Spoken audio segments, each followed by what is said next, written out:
What you are about to see is not a work of fiction, but a chilling account of real events reported by eyewitnesses, investigators, and historical records. If you believe that the unexplained doesn't exist, then this story might just change your mind.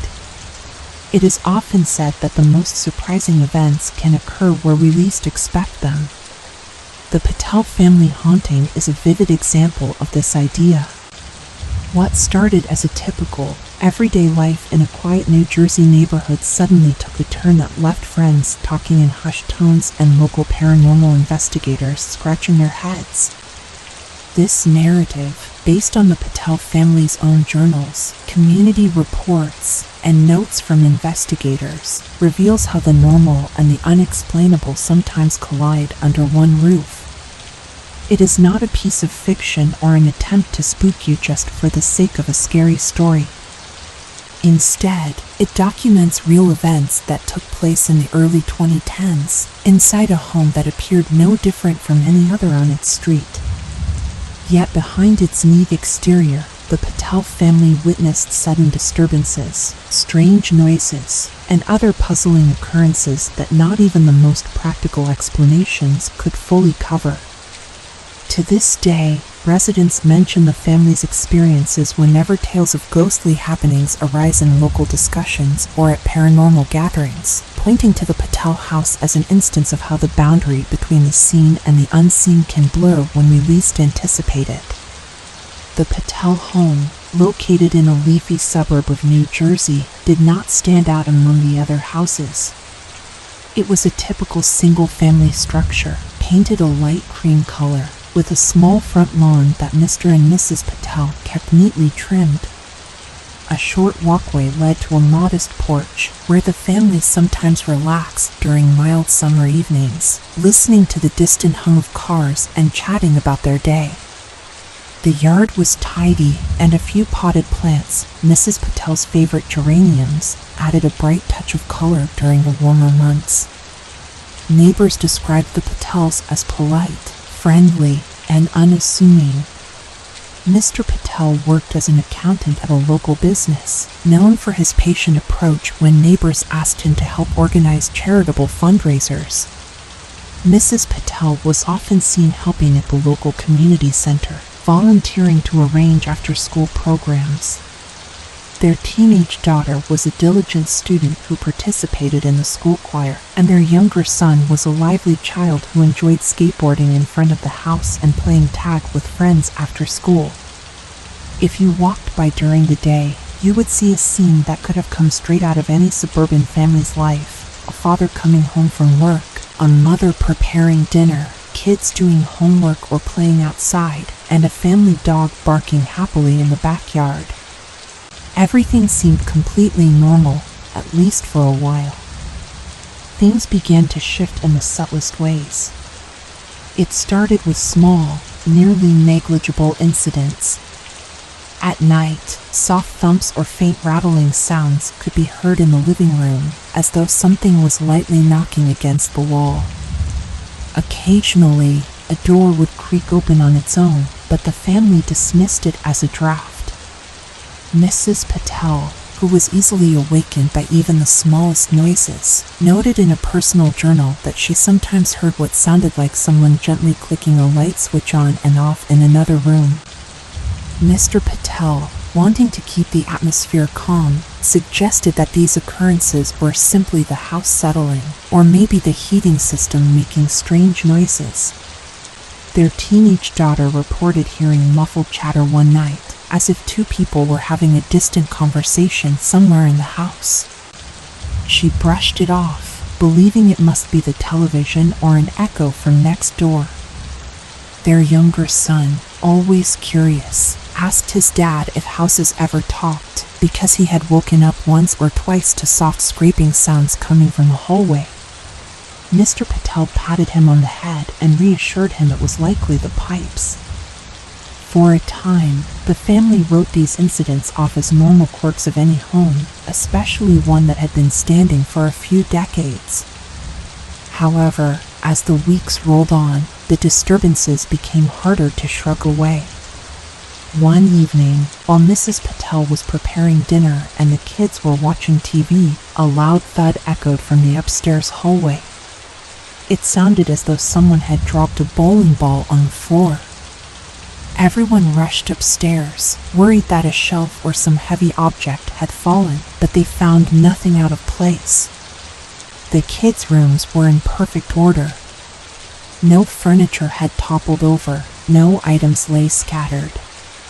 Stumped, Mr. Patel chalked it up to the house's structural oddities, but there was a tension in the air that no one could ignore. Another time, the teenage daughter was in her room, flipping through homework assignments, when she heard a distinct scratching noise coming from behind her closet door. Nervously, she opened the door, expecting maybe a trapped mouse or a branch rubbing against the side of the house. There was nothing, just her neatly stacked clothes. She double-checked the walls for cracks or holes that might allow small animals to enter, but again, she saw no sign of a normal explanation. Soon, these occurrences began to escalate from simple sounds to physical disturbances. Items that were normally in one place turned up in different rooms. A mug that Mrs. Patel always kept on the kitchen counter was discovered perched on the edge of the bathtub. The younger son's skateboard, usually stored in the garage, showed up leaning against the living room couch one morning. Each time, the family asked one another who had moved the item, but no one claimed responsibility. The teenage daughter grew frustrated and even accused her little brother of pulling pranks, but he insisted he had nothing to do with it. Mr. Patel tried to stay logical. Perhaps someone was absent-mindedly carrying things around or forgetting to put them back. But with each passing day, the movements of objects felt increasingly unexplainable. One late night, after everyone else had gone to bed, Mrs. Patel was tidying the living room, putting away a few stray toys and gathering her son's art supplies. She heard a sudden scuffing noise near the dining table. When she turned around, one of the chairs had shifted a good foot from the table, as if someone had yanked it backward. Her heart thumped in her chest. She approached the chair slowly, half expecting to see her husband or daughter playing a trick. But the room was empty. Gathering her nerves, she pushed the chair back in place, telling herself it must have been angled oddly and somehow slid on the floor. Yet a niggling doubt took hold. She ended up writing about the incident in her diary, describing how unsettled she felt, convinced the chair had moved by some force other than her own.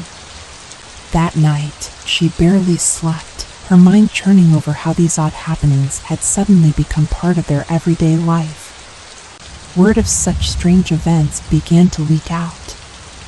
The younger son told a friend at school that weird things were happening at his house, and that friend told another.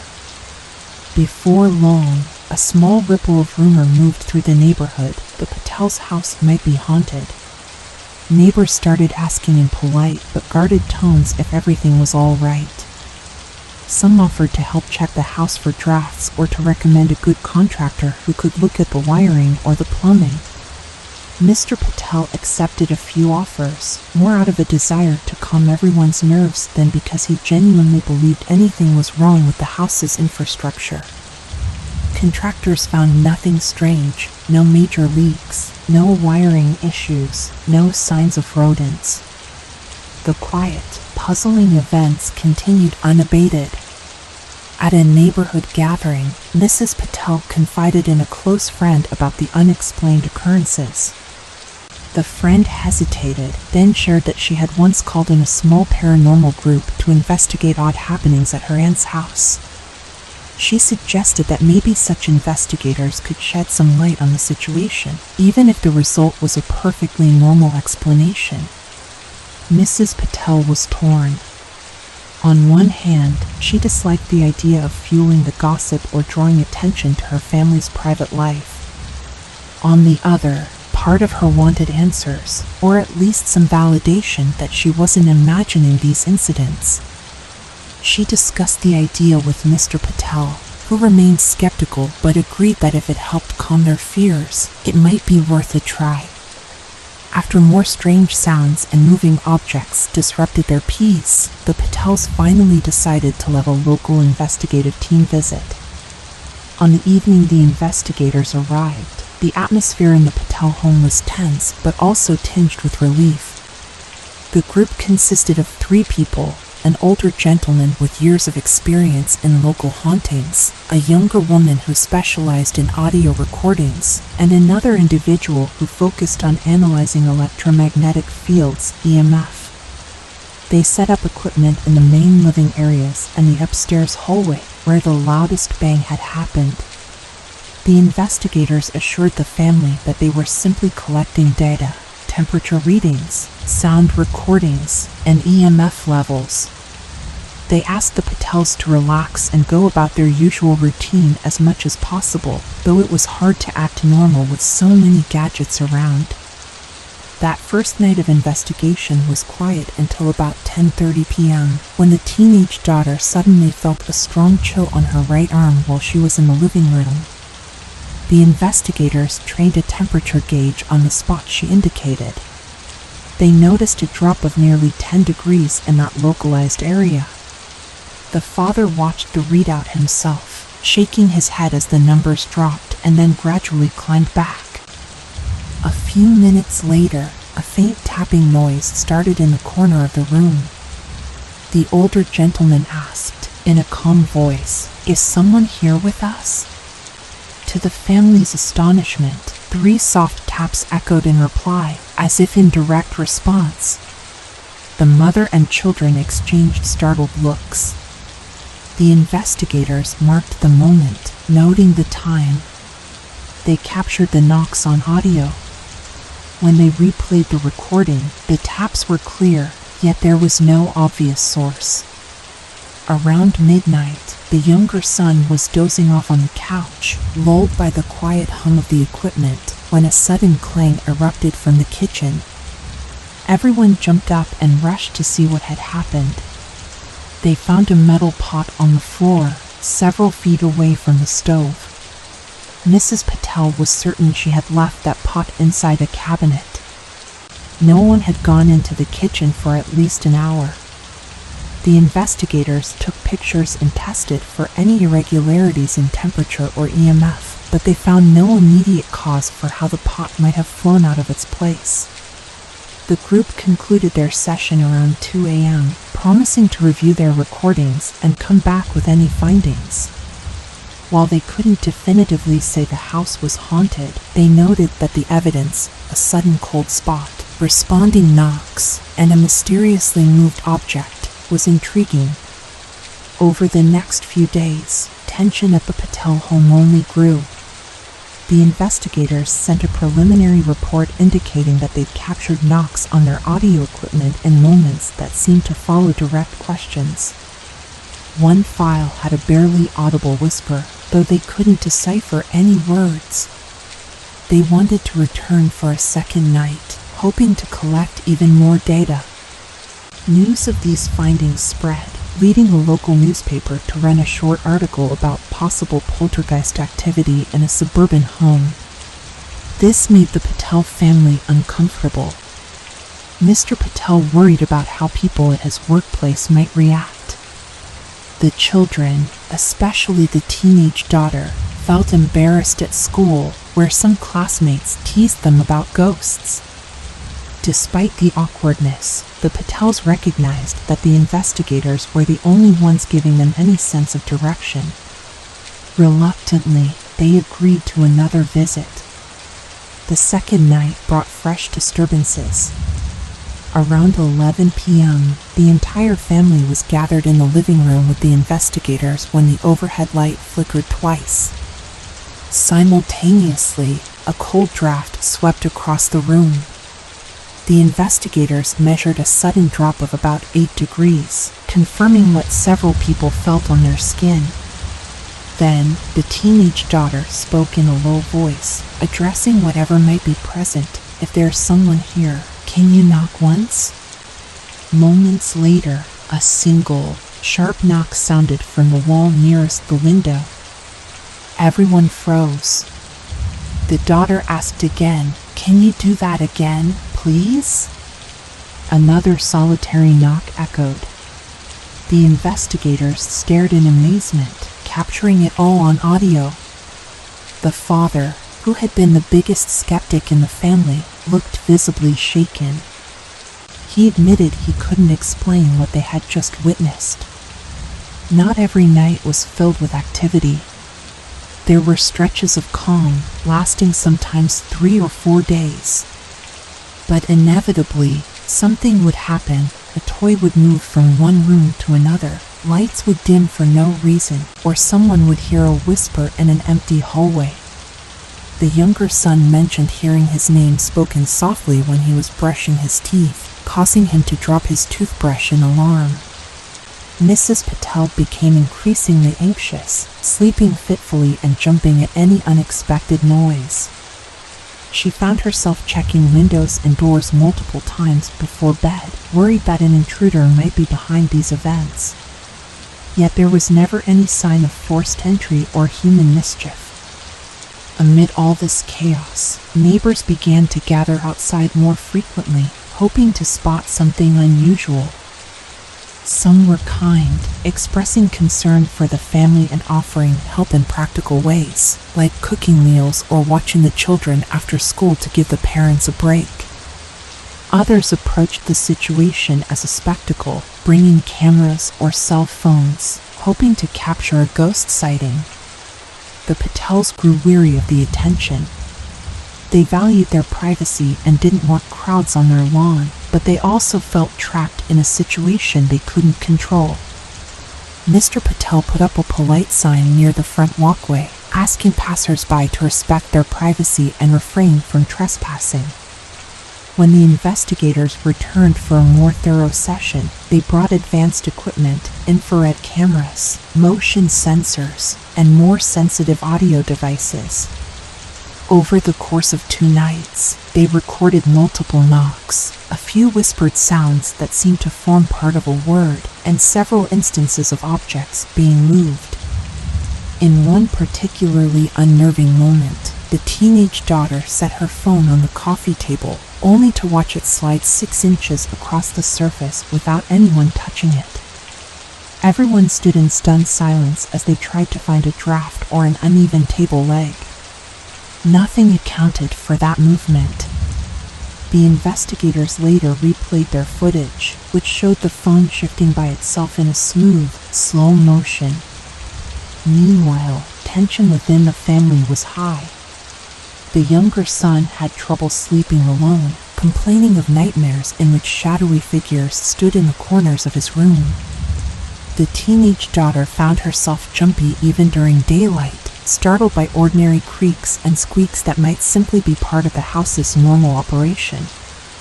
She started journaling nightly, writing down every unexplained event, from the faintest sound to the loudest bang. Mrs. Patel, too, kept a diary detailing how she felt, her worries about her children, and her confusion about what might be causing all this. Mr. Patel, though stoic on the surface, confided to his wife that he felt powerless, unsure of how to protect his family from something invisible and inexplicable. Around this time, a second local paranormal team, alerted by the growing rumors, reached out to the Patels. They offered a more scientific approach, using methods like measuring electromagnetic waves, thermal readings, and checking for any unusual chemical compounds in the air.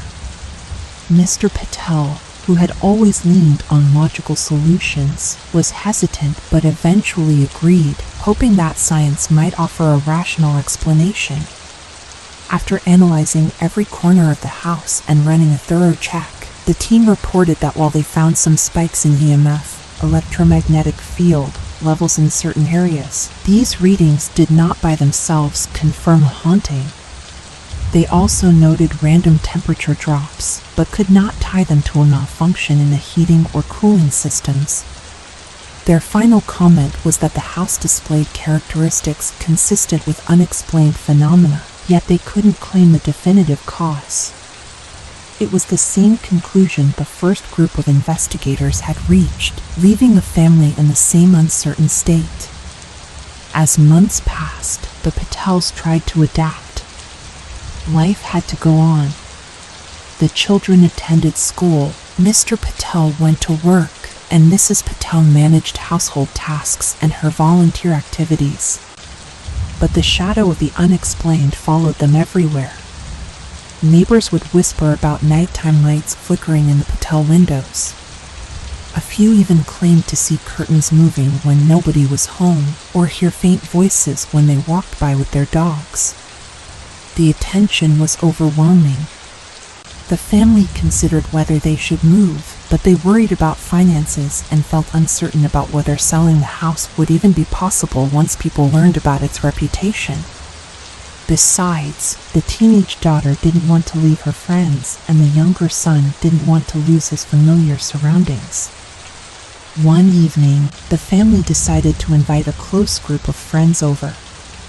They hoped that sharing a relaxed meal and conversation might restore some normalcy. The night went smoothly at first. They chatted over homemade food, the children played games, and everyone tried to ignore the elephant in the room. But as midnight approached, the house fell strangely silent. Then, without warning, the lights in the living room went out for a full 10 seconds. When they came back on, one of the dining chairs had been pulled at least 2 feet away from the table. The guests were dumbfounded. One of them gasped, pressing a hand to her mouth. Mrs. Patel simply bowed her head, feeling both sorrow and embarrassment. No one left their seat to move the chair, so it remained there all evening, a stark reminder that the unexplained was still present. After that night, even close friends seemed hesitant to visit. Desperate for peace, the Patels consulted a family friend who was familiar with various religious and cultural practices aimed at cleansing homes. Though not deeply religious themselves, they were open to trying a blessing or a cleansing ritual, hoping it might calm whatever was stirring within their walls. The friend burned incense and walked through each room, softly chanting a prayer. The teenage daughter and younger son stood close by, unsure what to think.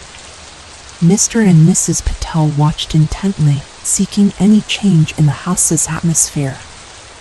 For a few days, the home felt lighter, as if the air were clearer.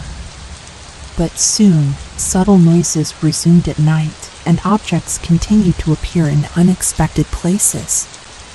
Local rumor had by now labeled the Patel residence as that poltergeist house. Some neighbors feared for the family, while others showed curiosity and even a bit of excitement, as though a haunted house in the neighborhood gave them a local legend to tell visitors. The Patels, exhausted by the gossip, stopped sharing new incidents. Instead, they quietly endured the knocks, flickers, and random movements. The younger son, coping in his own way, started drawing pictures of a figure he claimed lurked in the hallway, a shape he saw for just a second at night, always out of the corner of his eye. His drawings showed a tall, shadowy outline with indistinct features. Whenever Mrs. Patel found these drawings, her chest felt tight with worry. One weekend, the teenage daughter had a friend sleep over. The friend had heard the rumors but insisted she was a skeptic who didn't believe in ghosts. For most of the night, they chatted, listened to music, and shared stories, trying to ignore any mention of hauntings. But around 1 a.m., the two girls heard what they described as footsteps in the upstairs hallway. The teenage daughter, feeling brave or maybe tired of being scared, opened the bedroom door to check. No one was there. She called out, "Who's walking around?" Silence. They waited a few moments, then closed the door. A minute later, the footsteps started again, closer this time. By morning, the skeptical friend was rattled, admitting she could not explain what she had heard. This small validation made the teenage daughter feel both relieved someone else understood and terrified that it was real. As the seasons changed, the disturbances continued in a relentless pattern. Some nights were eerily quiet, granting the family a false sense of normality. Then, out of nowhere, a resounding knock would echo through the walls, or lights would flicker ominously, or a door would open on its own. The younger son began insisting on sleeping with his desk lamp on.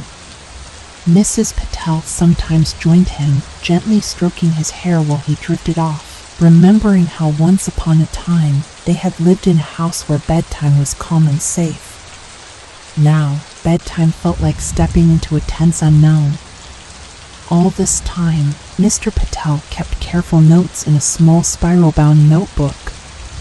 He logged each event, noting the date, time, and a brief description. 10:45 p.m., knocking in the downstairs bathroom, or 9:20 p.m., cupboard door found ajar. No one had been in the kitchen for hours.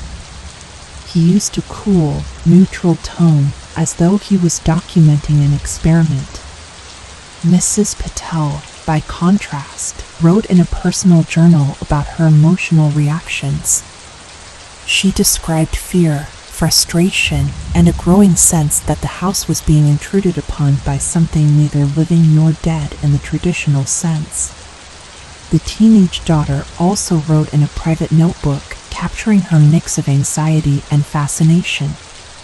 Sometimes, she expressed sympathy for whatever presence might be reaching out from behind the veil of normal reality, describing it as if it were lost and trying to connect. Then came one of the strangest nights yet, a night that would remain etched in the family's collective memory. It was a cold winter evening, the heater clicking on and off as it tried to keep the house warm against the chill. The family was gathered in the living room, watching television. Suddenly, the TV picture distorted, showing horizontal lines rolling down the screen. At the same moment, the overhead lights dimmed and then flared bright again. A strong gust of cold air swept through the room. They all felt it, a surge of icy wind that seemed impossible to explain. Then came a sound that none of them had heard before, a low, echoing moan that seemed to resonate through the walls. The teenage daughter clasped her ears, the younger son gasped, and Mrs. Patel put a hand over her mouth to stifle a scream. Just as quickly as it began, the moaning stopped. The television snapped back to normal, the lights stabilized, and the temperature returned to its usual setting. Everyone in the room was pale. Mr. Patel grabbed his phone to record any sign of continuing activity, but the house had fallen silent. A minute later, he checked the hallway to see if anything had been disturbed. Lying in the center of the floor was one of the younger son's small action figures, placed in a position that made it look as though it was pointing down the stairs. No one could recall leaving that toy there. They all felt an intense chill, not just physically but deep inside, as though they had been given a warning. That night, they huddled together in one room, leaving the lights on until sunrise. The moaning event marked a turning point. The family, feeling that they had reached their limit, started to seriously consider moving. They spoke to a real estate agent discreetly, explaining that they might want to list the house but hesitating to reveal the reason. The agent promised to do some research on local property values and potential buyers, but also noted that the rumor mill was strong. Prospective buyers might have heard the chatter about strange occurrences. The question was, would anyone be willing to purchase a house with such a reputation? Meanwhile, investigators continued to check in, hoping to gather more evidence. They interviewed each member of the family in detail, collecting personal accounts.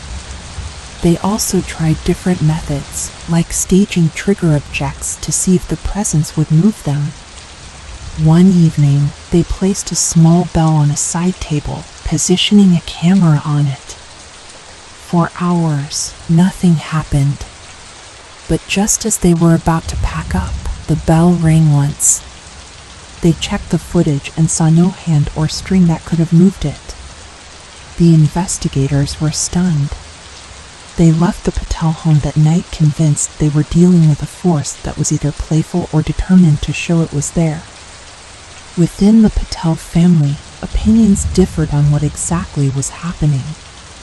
Mr. Patel thought of it in terms of energy that might be stuck in the house, not necessarily a ghost in the classic sense.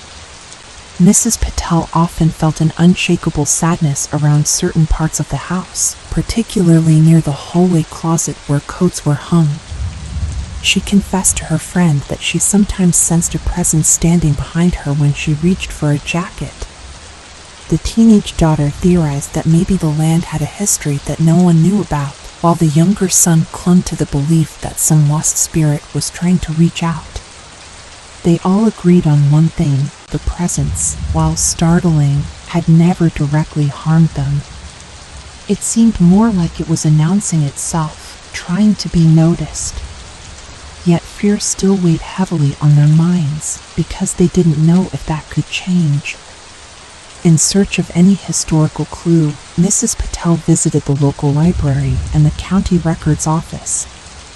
She found that the house was built in the mid-1970s on land that had previously been farmland. No major accidents or tragedies were recorded, at least not in the official paperwork. Some older residents of the neighborhood recalled that the area had once been dense forest, and one or two mentioned hearing stories about old settler trails, but no one had concrete details. Mrs. Patel left these searches feeling no closer to an answer. As winter wore on, the house continued its pattern of sporadic events. During some weeks, the family was almost lulled into thinking the haunting might have stopped. Then, a sudden crash or a flickering light would remind them otherwise. One particularly puzzling episode happened on a snowy afternoon. The children were off from school due to the weather, and Mr. Patel was working from home. Without warning, the front door began shaking in its frame, as if someone were aggressively trying to force it open. Alarmed, Mr. Patel rushed to the door, only to find no one there. The porch and walkway were blanketed in untouched snow, no footprints anywhere. The shaking stopped the moment he opened the door. The family stood on the porch in the falling snow, feeling the biting cold, seeing their own footprints forming the only new marks on the white ground. Inside, the younger son's voice trembled as he asked, "Dad, what was that?" That evening, Mrs. Patel noted in her diary that she felt more powerless than ever. She wrote, "We can't stop it, we can't see it, we can't move away from it, and we can't understand it." In the face of that despair, the older daughter tried to remain calm, telling her mom that at least the haunting hadn't caused any real harm. Mrs. Patel nodded, but a sense of dread clung to her thoughts. As much as the presence had not been violent, it had also shown no sign of leaving them alone. Spring arrived with milder days and blooming flowers in the yard, yet the house held on to its mysteries. The teenage daughter prepared for her choir performances and upcoming finals, doing her best to focus on normal teenage life. The younger son spent more time outside with friends, partly to escape the unsettling atmosphere at home. Mr. Patel found himself drawn into more volunteer work at the local community center, seeking any distraction from the tension in his own living space. Mrs. Patel, often alone during the day, tried to fill the silence with music or phone calls to friends, but every now and then, she would hear a distant knock or see something out of the corner of her eye, a fleeting shadow that disappeared the moment she turned her head. One afternoon, she felt a sharp chill while standing by the kitchen sink. Turning around, she glimpsed, just for a split second, what looked like a figure in the reflection of a metal kettle on the countertop. It vanished before she could fully register it. Shaken, she called Mr. Patel, who hurried home, only to find nothing amiss. The investigators later reviewed the area but found no anomalies. This event left Mrs. Patel with an uneasy feeling that something was watching her, even during ordinary tasks like washing dishes. In the hope of bringing more light and positive energy into the home, the family decided to repaint the living room a brighter shade. They moved furniture around, rearranged items, and opened the windows to let fresh air in. For a brief span of a few weeks, the activity seemed to die down. No new knocks, no flickering lights, no shifting objects. The children went to bed without fear, and Mrs. Patel finally slept through the night. The teenage daughter began inviting friends over again for study sessions. At first, the friends were uneasy, but as nothing unusual happened, they relaxed. The younger son had a buddy sleepover in his room for the first time in months. The entire household breathed a collective sigh of relief, wondering if maybe their changes had somehow dispelled the phenomenon. Then, late one evening in early May, everything changed again. It started when the younger son's alarm clock started blaring at 2 in the morning, even though it was set for 7. The boy, confused, switched it off, only to have it start blaring again a minute later. He unplugged the clock entirely, but the alarm persisted as though powered by something else. Terrified, he shouted for his parents. Mr. Patel, half asleep, rushed in and saw the clock glowing despite having no power source. Suddenly, it went silent, the glow vanished, and the room was dark again. They all stood there, adrenaline pumping. Mrs. Patel suggested that maybe the clock had a battery backup, but when they checked, no battery was installed. The tension only grew worse that same night. Doors on the upper floor opened and shut with no visible cause, creating a rhythmic pattern of bangs that echoed through the halls. The teenage daughter screamed in fright as her bedroom door slammed itself shut while she was in bed. Mr. Patel tried to hold the door open, but it ripped itself from his grip with a force that startled him. Then, as quickly as it began, it stopped. Every door in the house was left standing either wide open or closed tight. The next morning, the family stood in the hallway, surveying the disarray. The father's expression was one of deep concern. He confessed he'd never felt a stronger sense that something beyond explanation was indeed in their home. At this point, even neighbors who had been skeptical started taking the Patel stories more seriously. The talk of poltergeist-like activity had been whispered for months, but now, with new episodes of doors slamming and electronics malfunctioning, some neighbors witnessed minor signs themselves. A couple across the street claimed to have seen lights turning on and off repeatedly in the Patel house at random intervals, even though the family said no one was flicking those switches. Another neighbor swore she heard the faint clang of pots at odd hours when she was outside with her dog. The chatter reached local ghost tour operators, who began mentioning the Patel poltergeist as an unofficial highlight. Although the family never invited tourists, the house occasionally became a drive-by curiosity for those intrigued by the supernatural. By early summer, the stress took a toll on every member of the family. The younger son became withdrawn, not wanting to discuss his experiences or go to friends' houses where kids would bombard him with questions about ghosts. The teenage daughter lost interest in some extracurricular activities, feeling constantly on edge. Mr. Patel's work performance slipped as he found it hard to concentrate, and Mrs. Patel felt isolated, not knowing who she could talk to without being pitted or gossiped about. The idea of moving resurfaced, but they still didn't have a clear plan or the financial means to relocate easily. They also feared that relocating wouldn't necessarily guarantee an end to these events. A third paranormal team stepped in, with more advanced theories.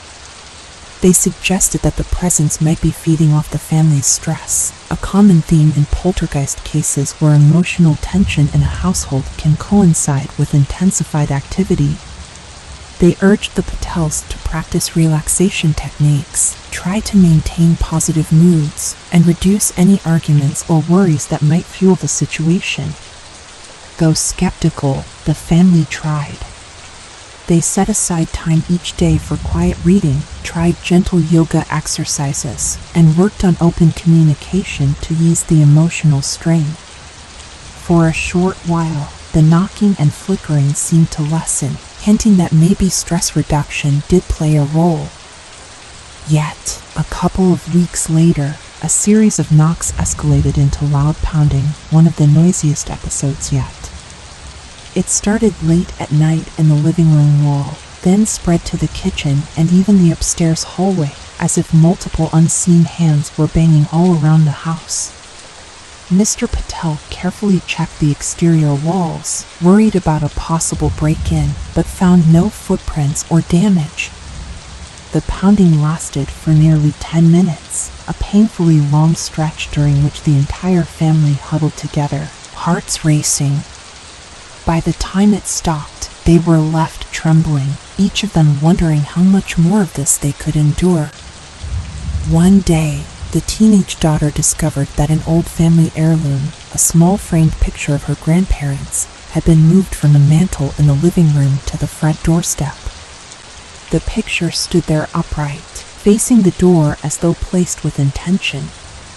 No one in the family admitted to moving it, and it seemed unlikely that an intruder would break in just to relocate a photo. Mrs. Patel's eyes welled up with tears when she found it. She carefully brought it back inside, feeling that the presence was not merely random but had a sense of awareness about their personal lives. She wrote in her journal that night, describing the eerie feeling that the presence might be targeting family memories and important objects. Newspaper interest rose again, and a reporter reached out for an interview, claiming she wanted to explore the family's perspective. The Patels, exhausted by the attention, politely declined. They were tired of being seen as a spectacle. Private communications poured in, some from people who claimed to have faced similar phenomena, offering advice or spiritual remedies. While some tips were comforting, others were unsettling or plainly strange. The family, feeling overwhelmed, chose not to engage deeply with these messages, focusing instead on their immediate well-being. As summer wore on, the cycle repeated, calm intervals followed by bursts of disturbing activity. The younger son started seeing a counselor at school, someone he felt safe discussing his fears with, without the stigma of classmates mocking him. The teenage daughter immersed herself in music, finding that singing sometimes helped her forget the tension in the house.